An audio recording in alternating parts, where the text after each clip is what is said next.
Like most of us, like Ian Stewart with Tomorrow Belongs to Me, so much of being a white nationalist is like knowing in your heart that you're completely wrong, that you're a total hypocrite, but you just like try to live with it. You try to proceed that way.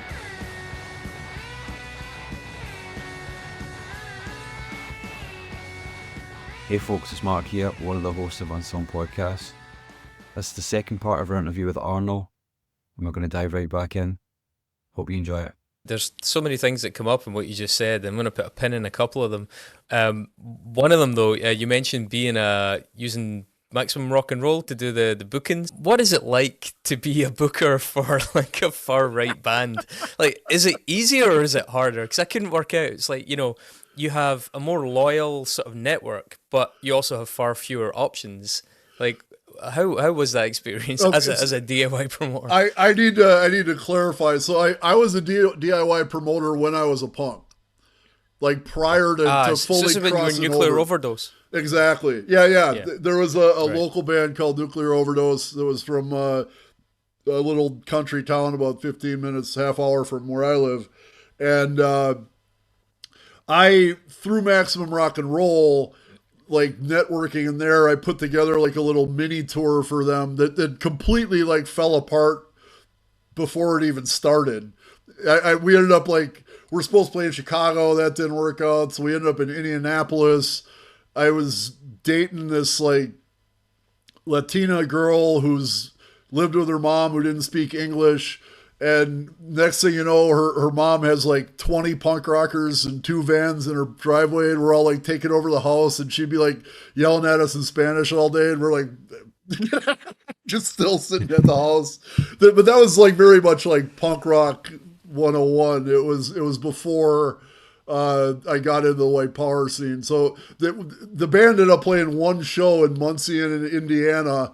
And then somebody's parents like wired us enough money to get back to Wisconsin, and that was the tour. But I did have some things booked actually, but they just all kind of completely fell through because I was 15 years old. I didn't know what the hell I was doing. That's Mark, you'd spoken about this in the build-up, but like some of the stuff Arno's saying there about, well, first of all, the factional nature of the punk movement and that kind of turbulent sort of series of conflicts that exist between peace punks, between hardcore, between the agnostic front kind of brocore type bands. You got the very political ones. Like there is a kind of tension between ideology versus transgression, because punk wants to be transgressive, but sometimes the notion of transgression seems to actually collide. Yeah, it was interesting. There were people I knew in the punk scene who were like, we don't listen to Iron Maiden. Like, we don't listen to Judas Priest because those are lame commercial heavy metal bands that are racist and homophobic. And I'm like, Judas Priest is homophobic? Like, what? But there was a lot, ironically, there was a lot of conformity within the punk scene. And most of it I saw was from the peace punks they were the ones who had all the rules. They were the ones who were like, you can't listen to this band because they're commercial, and this band isn't activist enough. And they were the ones that had all this like conformity that everybody had to live by. And that still rubs me the wrong way, honestly. I've been head over heels in love with music my entire life. And aside from my old band and explicitly racist stuff, all of the music I've ever listened to is a cumulative thing. So one of my first favorite bands on earth was AC/DC. I still love AC/DC. I'm very much a Bon Scott guy. If it's not Bon, don't turn it on. That's my AC/DC motto. But I would like build on my musical love rather than kind of sort it out, except when I became a skinhead. At that point, it's interesting now as I'm talking about it, I see it was very clear that the skinhead approach to music was very much the same as the peace punk approach, which is you can't listen to this band because they're anti-white, or you can't listen to that band for whatever reason. And I did conform to that to a degree as a skinhead. I kind of shelved a lot of the punk stuff I listened to. I very begrudgingly shelved the Beastie Boys, but that was very much a non-starter. I love the Beastie Boys when License to Ill came out. I saw them as a punk rocker on their License to Ill tour with the go-go dancers in the cages, and they had Murphy's Law and Fishbone opening. And it was within a year of that all of a sudden I decided I was a white power skinhead, and obviously I can't be listening to a bunch of Jewish guys doing black people music.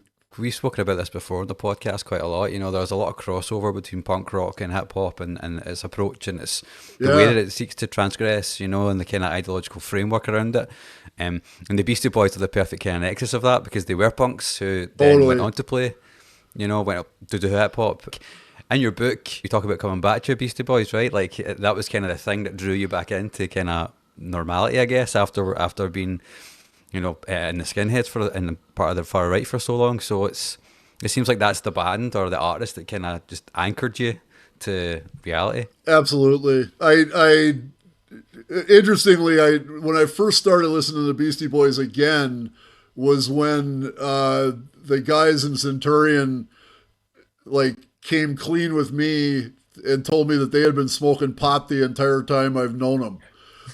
and that was like, now there's a lot of different white nationalists, and a lot of them had varying approaches or stances on drug use. There were far and few between as far as I knew, but it's actually much more popular today. There are a lot of straight edge white power groups, which I find a lot more concerning than the ones who inhale alcohol like I used to. But when I got into the skinhead movement, our prevailing thought on drug use was alcohol is the white man's drug. So we had like carte blanche to just wallow in alcohol profusely, and, you know, German beer and Irish whiskey and rah, rah, rah. And so we literally were just stinking drunk every chance we'd get. But any other drug use was expressly forbidden, especially marijuana. Because our first rationale for that was that to get marijuana, you typically had to traffic with non-white people. And that itself was enough reason to not do it. But as I found when I started smoking it again, was that when you're high, you can't be pissed off enough to hate people and to hurt people and to keep making the music that we're going to make. And it does make me wonder, like, how the guys in my band were baked all the time and they're still making this like violent racist music that actually our claim to fame was that every time we played out, somebody left in an ambulance. It wasn't like our guys attacking someone outside of the concert. It was our own audience attacking itself. Yeah. So like making music that brutal while you're high, like, didn't really compute for me. But once me and my guys, it was after a band practice where one of them just said, "Hey, Arno, you want to hit this joint?" And I'm like, "What? What are you doing?" Like, "Yeah, we've been smoking pot the whole time." And I'm like, "What? All right, yeah, I mean, hit the joint." So once I started smoking again, it was pretty much, that was the beginning of the end. It's a really striking bit, actually, in your book when you talk about that no wonder they discourage marijuana use. I mean, yeah, I get it that weed is kind of associated with reggae, and there's all kinds of other kind of like non-white musical things about it that maybe make it a bit not the image that the movement wants, but also you go into kind of like a little bit of depth about how it takes that edge of anger away from you. And actually the people at the top of that movement, they want their stormtroopers as angry and as sharp as possible. Exactly. And what you've just said there about the straight edge, you know, neo-Nazi white power bands, that is quite chilling. You know, there's a thought process behind that is really pretty dark as well. I agree. I honestly hadn't come across straight edge white power groups up until just like 4 or 5 years ago, and when I wasn't really surprised. It really does. When I was a part of the Church of the Creator very much frowned on any sort of intoxicants, and we were like, yeah, well, we're skipping that part because we like to drink. But it's so the idea had been postulated in my day, but there was really no one who was like kind of running with it. Whereas today there are entire groups that are really expressly straight edge, and I do think that makes them that much more dangerous. You're less likely to make mistakes when you have a clear head. At the same time, it does speak to the addictive nature of hate. In that a lot of the work we do at Parents for Peace is talking about hate as the drug of choice of people who have trauma that they're running from. And it does serve the same purpose. So even though you might have a white power group that is expressly straight edge and they don't use drugs or they don't drink, they're still high on hate. And that's they're under the influence of that substance in the same way you'd be under the influence of alcohol or drugs. Yeah, I think I can't remember if it was yourself that said it or one of the books I'd read at the same time, but they'd commented on how they actually found it slightly easier to talk to some of the straight edge bands with a view to trying to radicalize them than they did the more kind of, loosely generalized punk kids. But the people who were already associating punk with ideology over transgression, because clearly at the start punk was transgression to you, it slowly kind of gravitated towards being more about ideology. But there are people that get into punk largely for ideology, and it seemed like it was actually slightly easier to bridge that if you were talking to someone who already associated punk with ideology, even if the ideology was quite different.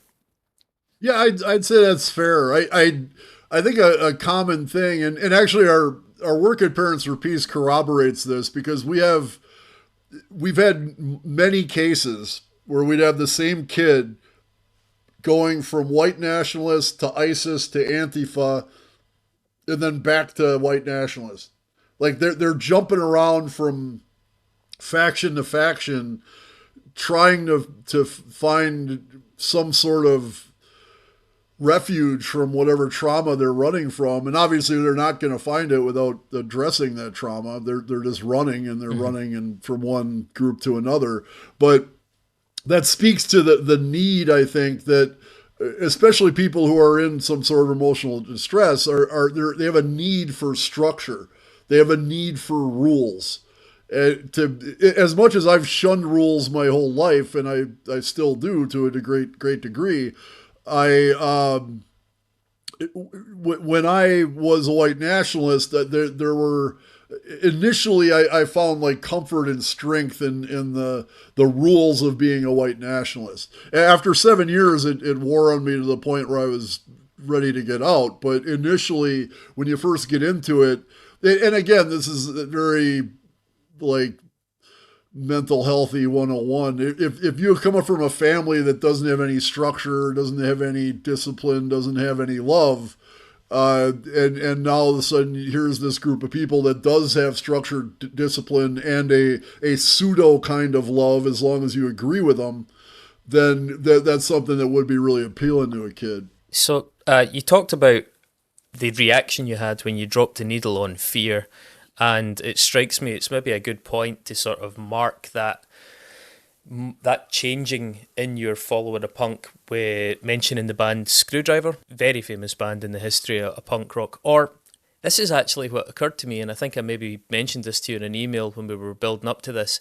Actually, are they as famous as they potentially should be? And maybe notorious is the better word, but the more I read about it, from your accounts and from academic accounts and things, it strikes me that Skrewdriver are so central to not just the sound, not just the ideology, but even just the spread. I mean, for example, I was reading that prior to Skrewdriver going to Rockorama in Germany, which basically enabled not just them, but then 20 odd other right-wing bands to get international distro, there was a negligible skinhead movement in Germany.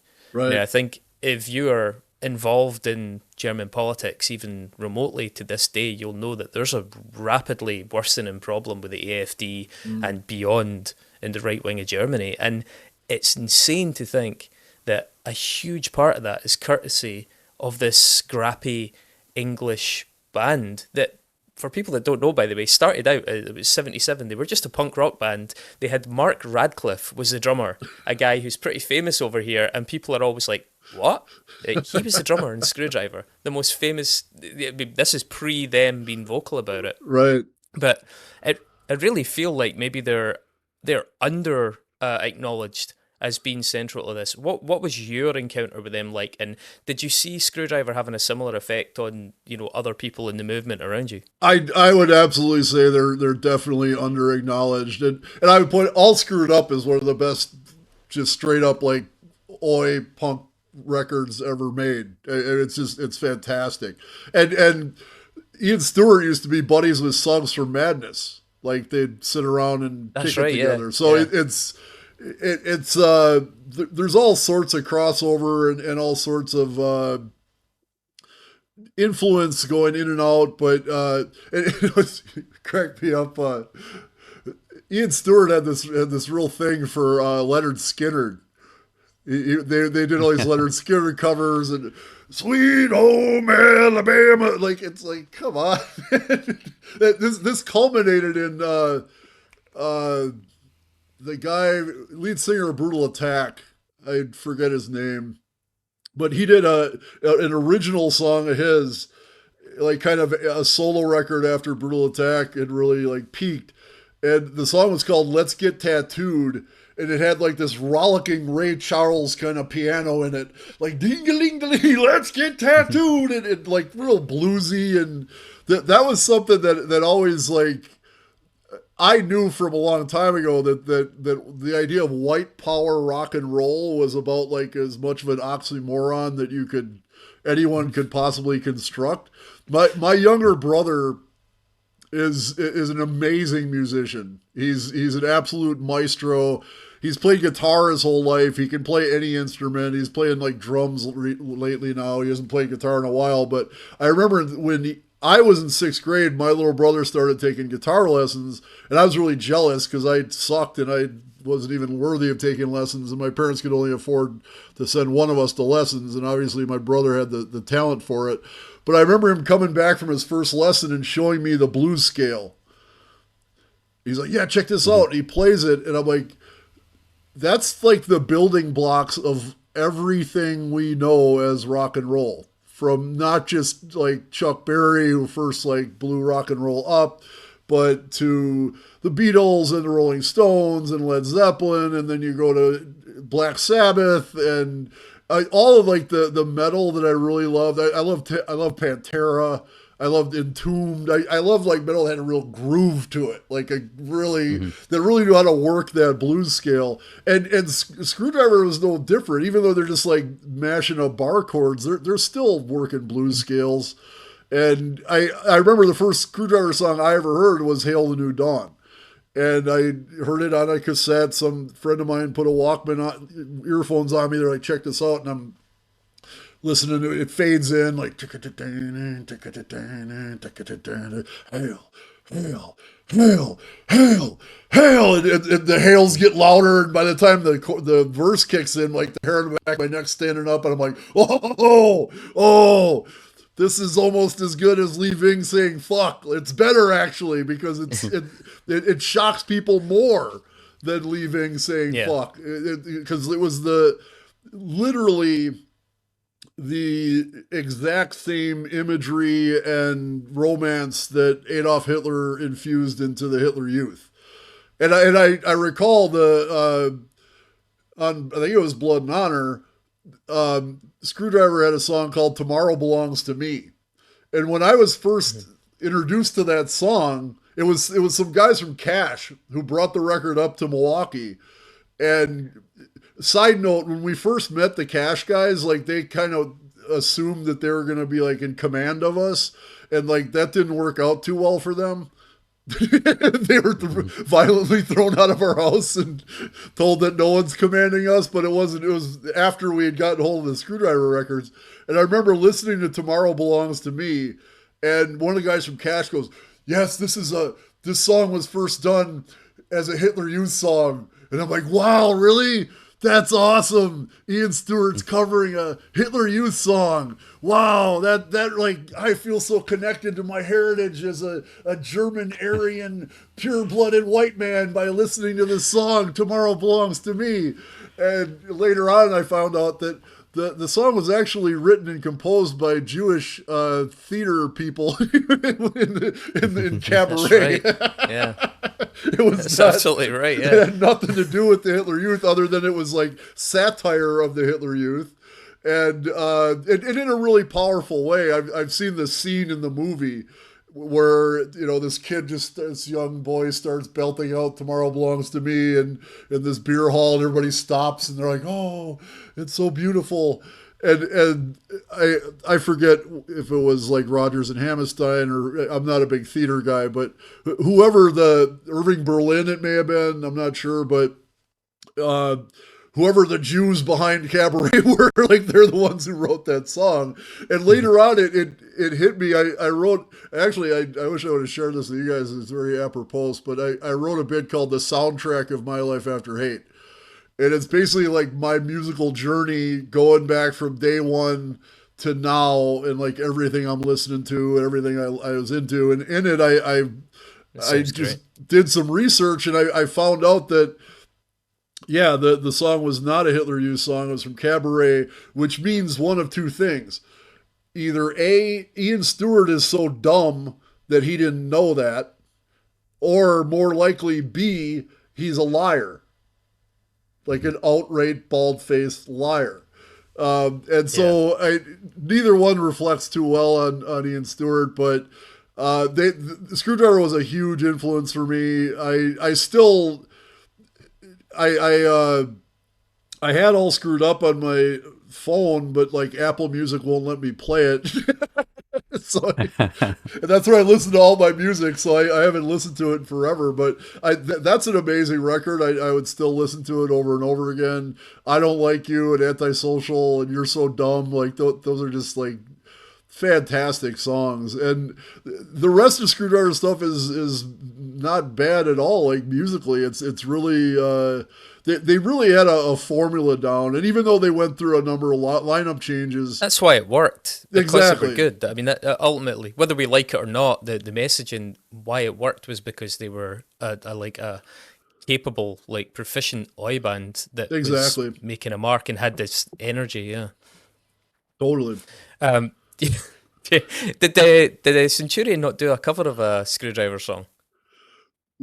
So when Ian Stewart died in a drunk driving accident, and it was the whole movement made it out to be he's this martyr for the white race, I guess. Yeah, I was going to ask you that. Do you think he's more useful to them dead than he was alive? Because by the end of Skrewdriver, they were playing blues rock. I mean, they stopped playing punk by like record 7.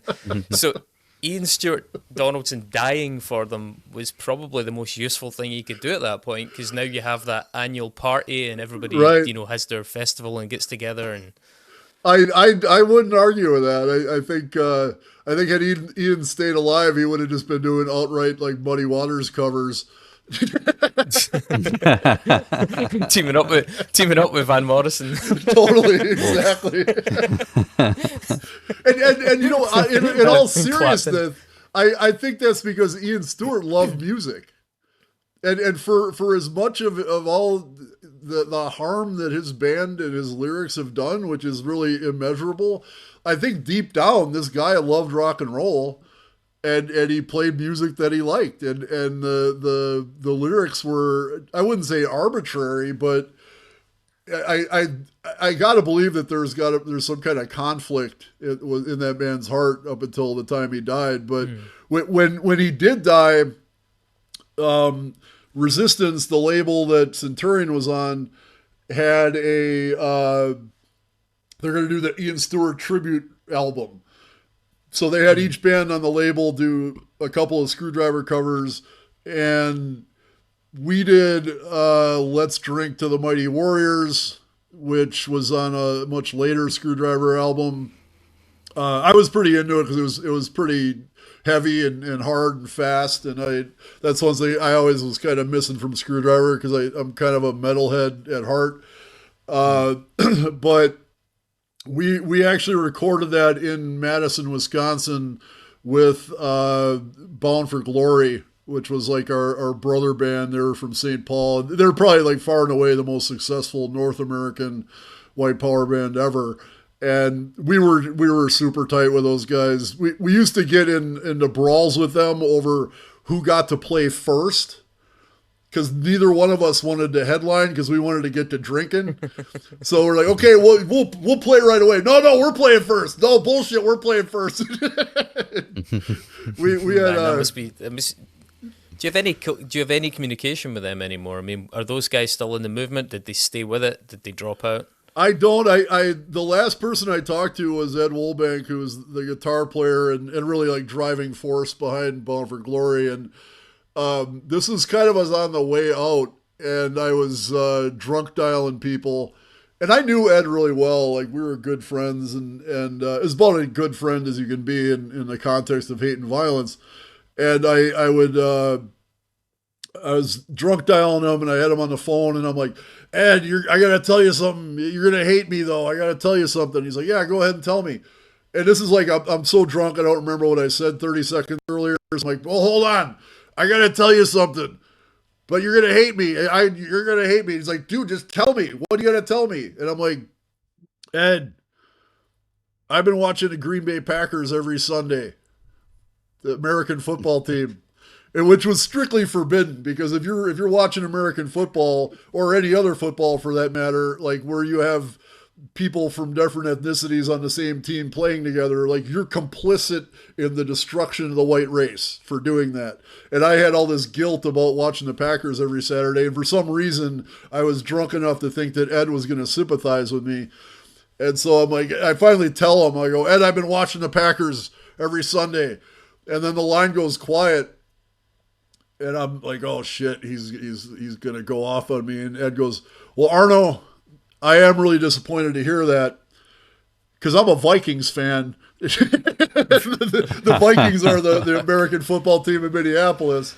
And that was the last time I talked to Ed. And Ed he was always, there was not a lot of guys, but Ed was one of a number of guys I knew in the movement who could simultaneously be like absolutely brutal and the nicest guy you ever met, like, at once. And that's how Ed was. Like, if you knew Ed and you were his buddy, he was an amazing friend and just a really good person. And he was a good, tried to be a good dad. And, but then he'd make a story, or he'd make a song like gloating over Freddie Mercury dying of AIDS. And it was just a really weird dichotomy of life that I think shows up more often than we realize in life, but it was very stark in Ed's case. And there were a couple other people I knew like that in the movement as well. I wonder where that guy's at in his life now, what his thoughts are on it.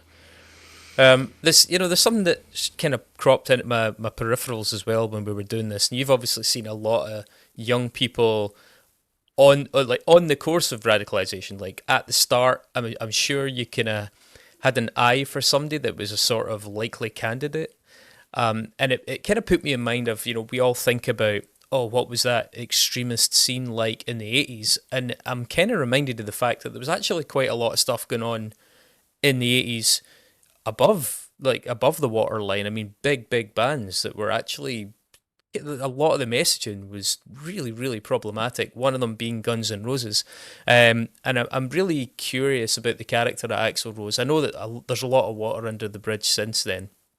But when he turned up in Los Angeles, coming from a sort of like that kind of like lower middle class background, quite conservative, anybody that follows any of the Guns N' Roses stuff, if you look up the track 1 in a Million that was on their Lies album, became very problematic. They just sold 9 million records. They were one of the biggest rock and roll bands in the world.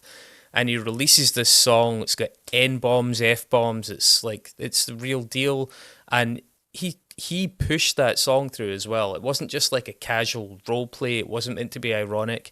I mean, Slash had a black mum, and Slash found the song really offensive, but the band were like, Axl threw a tantrum unless this song went out, because he wanted the world to know how he felt about some of these races, how he felt about some homosexuals. He still, even his defense of that song is probably actually as bad as the lyrics in the song itself. It's awful. And I'm curious, he wasn't alone. I mean, on the other side of the tracks, I guess you got Public Enemy, members of Public Enemy, grotesquely anti-Semitic at the time, Right. total conspiracy theorists and stuff. So this climate, it wasn't just happening in these dingy basements that you guys were occupying on these little tours. It was actually kind of out and loud and proud. We've name-checked a few musicians that will probably get a mention later on as well. Do you think that a guy like Axl Rose, if he'd bumped into a crew or a different group of people, seems like the kind of candidate that would have been, viable? Because, I mean, he talks about how he grew up being a big Sex Pistols fan and stuff as well. I mean, it seems to me like all the ingredients were there. I think that's a valid opinion on the whole thing, is that this is somebody who, in a different circumstance, could have easily ended up as part of our crew or as a band on Resistance. It just so happened he was in the right place at the right time with the right kind of music in LA when the whole hair metal thing was taken off. We were all, interestingly, now that you mention this, Guns N' Roses is one of the allowed bands. Like when we're sitting around playing Skrewdriver, if somebody throws on Guns N' Roses, that's okay. Like, we like Guns N' Roses. And this is another funny story in that regard. There's a guy named Pat O'Malley who was like my best friend on earth, like throughout the punk days, and he loved Guns N' Roses, and we were sitting around playing Guns N' Roses, and this is when we had these kind of transient skinheads coming through town, and that was like the social network back then. Is they would come into town with a battered notebook full of PO boxes and prisoners' addresses and stolen calling card numbers, and that was how our network grew amongst the white nationalist scene worldwide. And one of these out-of-towners comes in, and we're listening to Guns N' Roses, and I appreciate the ability to speak freely, but I can't say racial slurs without hurting my own heart nowadays. But somebody says, we're listening to Guns N' Roses, he goes, well, Slash is a N-bomb. And Pat gets in this dude's face, and he's like, what did you just say? He goes, Slash isn't white, his mom's black. And so we get in this big argument about it, and the guy pulls out the back of the Guns N' Roses record, and he's like, look at him, look at his face. And you can't see his face because he's got his big top hat down to here. All you see is his mouth with a cigarette hanging out. And the guy goes, look at his lips. He's got big lips. And Pat's Irish, and he does kind of have big lips. He's like, I got big lips too, motherfucker. You trying to say I'm black? and this guy quickly he's like, okay, Guns N' Roses are cool. You can play Guns N' Roses. When did Pat find out the awful truth? Probably when he was in prison. Yeah, and like most of us, like Ian Stewart with "Tomorrow Belongs to Me." So much of being a white nationalist is knowing in your heart that you're completely wrong, that you're a total fucking hypocrite, but you just try to live with it. You try to proceed that way. And I think Pat might have had a little bit of that. Pat's other favorite band was the Rolling Stones. And I was like, they do make black people music, Pat. We can't listen to the Rolling Stones. Now the Rolling Stones are one of my all-time favorite bands that I listen to a ton. But back then, that was crossing the line. Guns N' Roses you could do though, and when this is prior to One in a Million, so when that song did come out, it was really validating for us.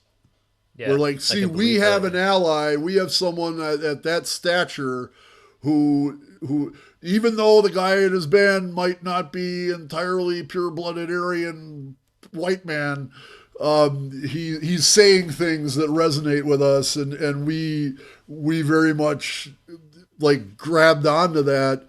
Hey folks, it's Mark here, coming to you a few days after we recorded the interview with Arno. As you can see, I'm deep in the edit of these videos, which means the next one's coming really soon. So please subscribe to the channel and hit the notification bell so you can find out when that drops. Now, continue your YouTube journey with Unsung by clicking on this video or podcast right here.